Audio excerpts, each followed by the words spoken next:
Hello दोस्तों, जैसे कि हमने मैटर के बारे में कुछ स्टडी किया है लेक्चर नंबर 1 में, वैसे ही हम लेक्चर नंबर 2 में मैटर के बारे में और ज़्यादा इन्फॉर्मेशन लेने वाले हैं। शुरू करते हैं लेक्चर नंबर 2 को। मैटर, जैसे कि हमने लास्ट लेक्चर में स्टडी किया है, matter that occupies space and have a mass. वो कुछ स्पेस ऑक्यूपाई करता है एंड उसका कुछ मास होता है, तो उसे हम क्या बोलेंगे? मैटर। ये अलग अलग फॉर्म में प्रेजेंट हो सकता है, जैसे कि हमारे पुराने वेद और ग्रंथ जो है उसमें लिखा है पंच तत्व के बारे में, year, earth, fire, sky and water के बारे में। ओके, अगर हम हमारे आसपास के एग्जांपल देखें, chair, bed, river, mountain, dog, tree, buildings etcetera, all this are the matter. तो एक क्वेश्चन मैंने किया था, what are the characteristic of matter? Matter की कैरेक्टरिस्टिक क्या है? तो उसकी पहली कैरेक्टरिस्टिक है, matter is made up of a small particles called as a atom. Matter के जो छोटे छोटे पार्टिकल है उन्हें हम क्या बोलेंगे? Atoms. This particles are too small to be observe with a naked eye. ये पार्टिकल इतने छोटे होते हैं कि खुली आंखों से दिखाई तक नहीं देते। This particles are constantly moving. ये जो पार्टिकल है क्या होता है?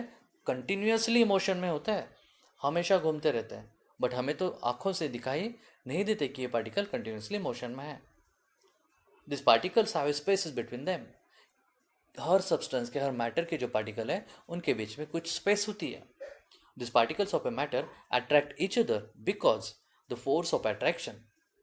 उनके बीच में कुछ force of attraction, attractive forces है, इसलिए मैटर के पार्टिकल क्या करते हैं? एक दूसरे को अट्रैक्ट करते हैं। तो चलो आज हम देखेंगे क्या सच में ये कैरेक्टरिस्टिक मैटर के लिए एप्लीकेबल है या नहीं। Matter is made up of A particle. Matter particle से बना है। अगर मैं एक बीकर में पानी लूँ और समझ लो मुझे पानी के पार्टिकल दिख रहे हैं, तो मैं पानी में ऐड करूँगा कुछ सॉल्ट और सॉल्ट डिज़ोल्व करने की कोशिश करूँगा। जैसे ही सॉल्ट डिज़ोल्व हो जाएगा, ओके, तो मैं ऑब्जर्व करूँगा उस बीकर को। पानी में मैंने क्या ऐड किया है? सॉल्ट ऐड किया। सॉल्ट को थोड़ा सा स्टर किया तो सॉल्ट का सॉल्यूशन बन गया। और इवेंट में चलो, जैसे ही सॉल्ट का सॉल्यूशन बन जाता है, हम फिर से बीकर की तरफ देखते हैं। हमें बीकर में क्या क्या दिखेगा? बीकर में हमें ओनली वाटर ही दिखेगा, सॉल्ट पार्टिकल नहीं दिखेंगे, करेक्ट? बट अगर हम गौर से देखें, ऐसे समझना है कि हमने वाटर पार्टिकल हमें दिख रहे हैं, तो हमें सॉल्ट के पार्टिकल भी दिखने चाहिए, बट दिखाई नहीं देते। तो ये सॉल्ट के पार्टिकल कहाँ गए? ये सॉल्ट के पार्टिकल मैटर मतलब वाटर के जो पार्टिकल है उनके बीच में छुपे हुए हैं, जो हमें दिखाई नहीं देते। तो एक स्टेटमेंट में यहाँ पे बोलना चाहूँगा, when we dissolve a salt in water, the particles of a salt get into the spaces between particle of a matter और पार्टिकल ऑफ ए वाटर।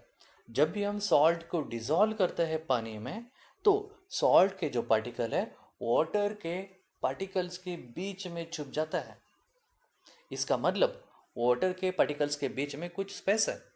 साथ ही हम दूसरा एक ऑब्जर्वेशन करते हैं, जब भी हम शरबत बनाते हैं और शरबत बनाते टाइम शक्कर डालते हैं, तो पानी ज़्यादा बढ़ता नहीं है।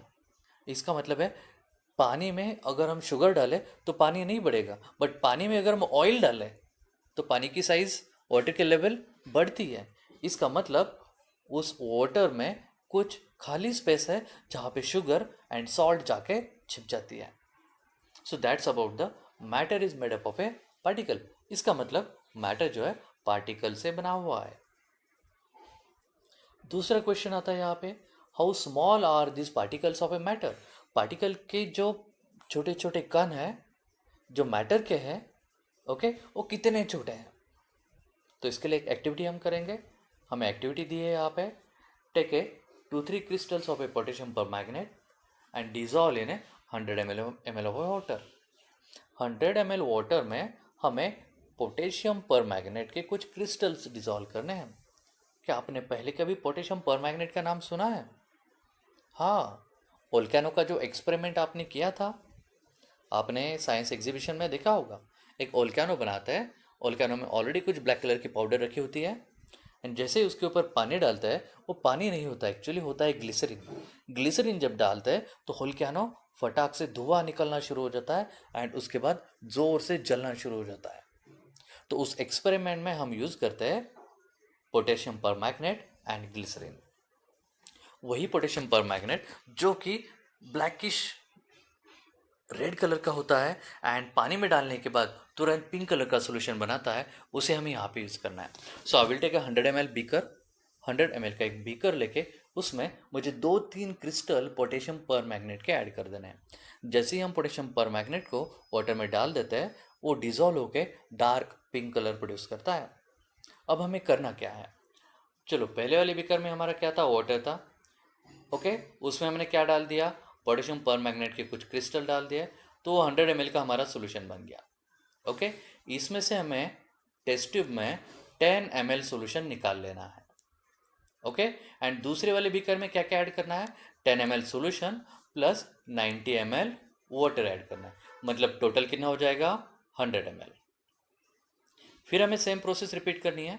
इस वाले बीकर से हमें 10 ml सोल्यूशन निकाल लेना है टेस्ट ट्यूब में, उसमें हमें 90 ml वाटर ऐड करना है, टोटल कितना हो जाएगा, 100 ml। यहाँ पे फिर सेम प्रोसेस रिपीट करनी है, 10 ml निकाल लेना है, 90 ml वाटर ऐड करना है, टोटल बन जाएगा 100 ml।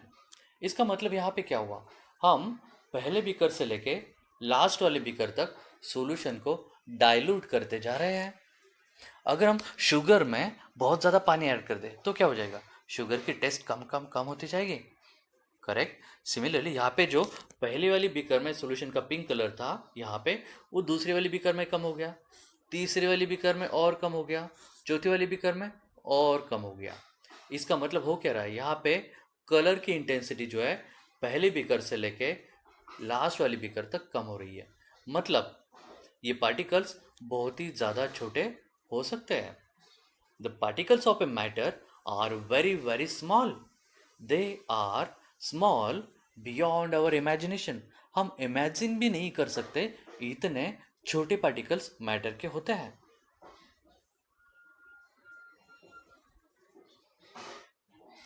Characteristic of A particles of a matter, matter की क्या क्या कैरेक्टरिस्टिक है, मैटर में जो पार्टिकल प्रेजेंट होते हैं कैसे बिहेवियर शो करता है। चलो पहली कैरेक्टरिस्टिक देख लेते हैं। Particles of a matter have a space between them. Particle जो होते हैं मैटर के, उनके बीच में क्या होती है, स्पेस होती है।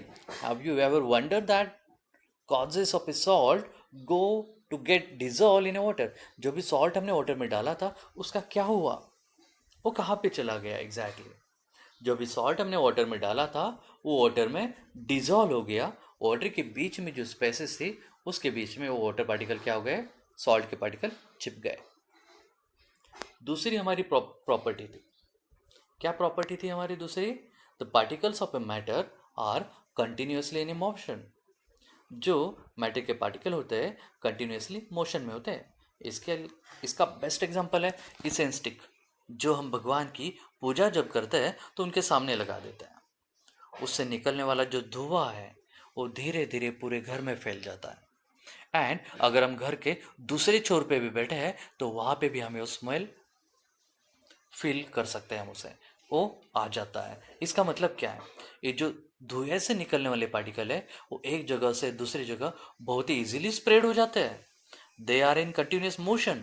अगर वो मोशन में नहीं है तो एक जगह से दूसरी जगह नहीं जा सकता है। बट हमने देखा है यहाँ पे पार्टिकल एक जगह से दूसरी जगह बहुत ही इजीली स्प्रेड हो जाते हैं। और एक इसका एग्जांपल है, अगर हम कुछ इंक जो है वाटर में डाल देते हैं क्या हो जाएगा, धीरे धीरे वो जो इंक है स्प्रेड होती जाएगी, डिफ्यूज होती जाएगी, फैलती जाएगी।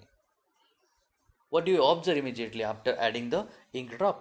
जैसे आप इंक का एक ड्रॉप पानी में ऐड करते हैं आप क्या ऑब्जर्व करते हैं, स्प्रेडिंग ऑफ ए इंक हम यहाँ पे ऑब्जर्व करते हैं। इंक का कलर जो है स्प्रेड होता जाता है। अगर आप कैमेनोफोर कोल्ड वाटर में ऐड करेंगे एंड हॉट वाटर में ऐड करेंगे, अगर आप उसे कोल्ड वाटर में ऐड करेंगे एंड पानी को अनडिस्टर्ब कंडीशन में रखेंगे, जैसे कि हम ग्लास बीकर लेंगे एंड उसमें एक ड्रॉप इंक डालेंगे एंड पानी को बिल्कुल भी डिस्टर्ब नहीं करेंगे, तो भी वो जो इंक है धीरे धीरे धीरे धीरे स्प्रेड होती जाएगी। ओके, वही अगर आप हॉट वाटर में डालेंगे इंक का एक ड्रॉप तो बहुत ही जल्दी फैल जाएगा, पानी को बहुत जल्दी कलर आ जाएगा। इसका मतलब क्या है, कोल्ड वाटर में जो वाटर के पार्टिकल्स है उनकी काइनेटिक एनर्जी कम है, मतलब वो ज़्यादा मूव नहीं कर रहे बट कर रहे हैं। एंड जैसे हम हॉट वाटर की तरफ बढ़ते हैं, मतलब हमने कुछ वाटर को एनर्जी सप्लाई की है। एनर्जी सप्लाई करने की वजह से हॉट वाटर के जो पार्टिकल्स है उनकी काइनेटिक एनर्जी इंक्रीज होती है। सो वहाँ पे इंक या कैमेनोफोर का कलर जो है बहुत जल्दी स्प्रेड हो जाता है। ऐसा ही एक ऑब्जर्वेशन हमें मिलता है कॉपर सल्फेट की सोल्यूशन में। कोल्ड वाटर में ये ज़्यादा इजीली डिजॉल्व तो नहीं होता, बट जैसे हम हॉट वाटर यूज़ करते हैं ये बहुत जल्दी अपना कलर दिखा देता है। तीसरी प्रॉपर्टी थी the particle of a matter attracts each other. Background का पिक्चर देख के आपको क्या लग रहा है? ये बिहू समाज का एक डांस है।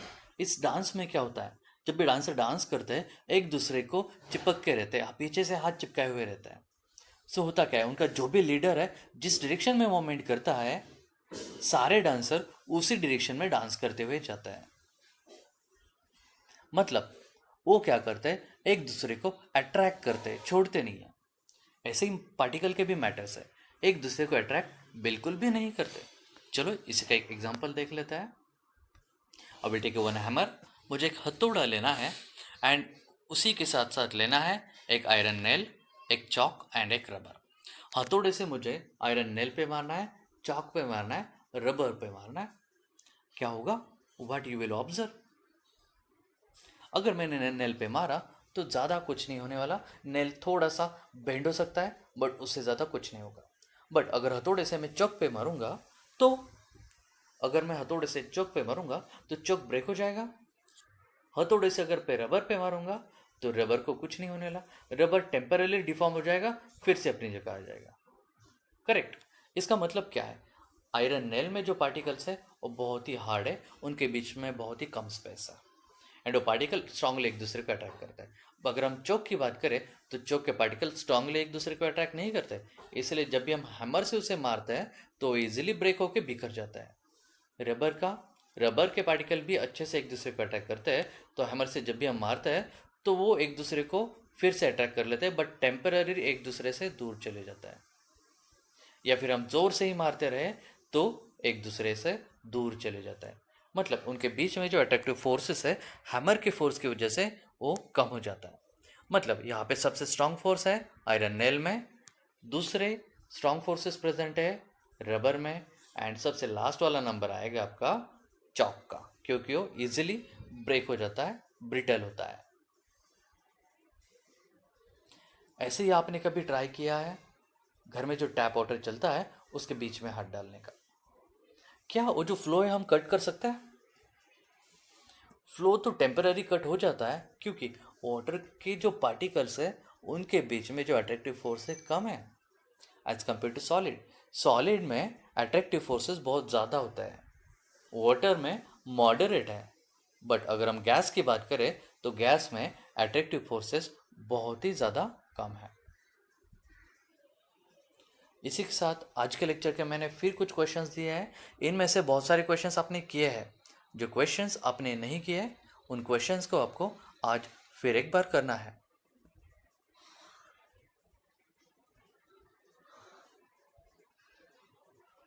क्वेश्चंस को नोट कर लो एंड कंप्लीट कर लो।